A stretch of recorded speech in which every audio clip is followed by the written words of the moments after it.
Good morning children, how are you? I hope you are all fine. Children, मैं आपको बहुत पहले से वीडियो भेजने की कोशिश कर रही हूँ, पर अनफॉर्चुनेटली वीडियो आपके पास नहीं पहुँच पा रहा है, इसलिए मैं आपको फिर से 11 मई 2020 मंडे का काम आपको भेज रही हूँ।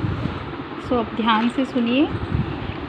पेरीमीटर और एरिया से रिलेटेड कोई भी सम सॉल्व करने से पहले याद रखने योग्य बातें। बेटा, अगर आपको कोई भी ऐसा सम आता है जिसमें पेरीमीटर या एरिया से रिलेटेड कोई भी बात है, तो सबसे पहले आपको इन तीन चीज़ों को अपने जहन में रखना होगा कि सबसे पहले आप सोचेंगे कि हम जिस सम को सॉल्व कर रहे हैं उसका फिगर कैसा है, यानी जो field, area, park, carrom board, bedsheet, handkerchief, जिससे भी रिलेटेड कोई भी सवाल है वो आप देखेंगे वो किस शेप का है, वो स्क्वायर शेप का है या रेक्टेंगुलर शेप का है। जो भी शेप हो आप पहले उसको साइड में लिख लीजिए कि हमें स्क्वायर शेप का है।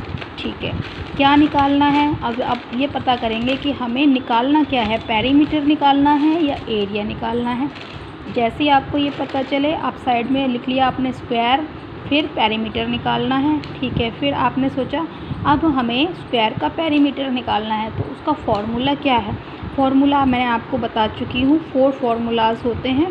पेरीमीटर ऑफ द स्क्वायर निकालना है अगर आपको, तो आप कहेंगे 4 इंटू साइड, और बाकी के तीनों फार्मूले आप भूल जाइएगा, सिर्फ इसी पर आपको कॉन्सेंट्रेट करना है और आपका सम निकल कर आ जाएगा।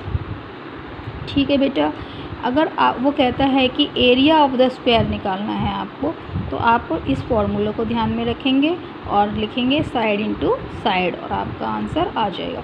इसके बाद अगर पेरीमीटर ऑफ द रेक्टेंगल निकालने के लिए कह रहा है, रेक्टेंगल शेप है और एरिया निकालना है या पेरीमीटर निकालना है, तो आप ध्यान से देखिए कि पेरीमीटर ऑफ द रेक्टेंगल का फॉर्मूला क्या होता है, 2 इंटू एल प्लस बी। इस फॉर्मूले को ध्यान रखना और इन दोनों फॉर्मूले से काम नहीं चलेगा। तो पेरीमीटर ऑफ द रेक्टेंगल निकालना है, रेक्टेंगुलर शेप है और पेरीमीटर निकालना है तो इस फॉर्मूले को डालना है, और रेक्टेंगल है और एरिया निकालना है तो आपको इस फॉर्मूले से निकलेगा। अगर आपने दूसरे किसी फॉर्मूला को लगाया तो आपका सम गलत हो जाएगा, आपको मार्क्स नहीं मिलेंगे, साथ में डांट भी मिलेगी और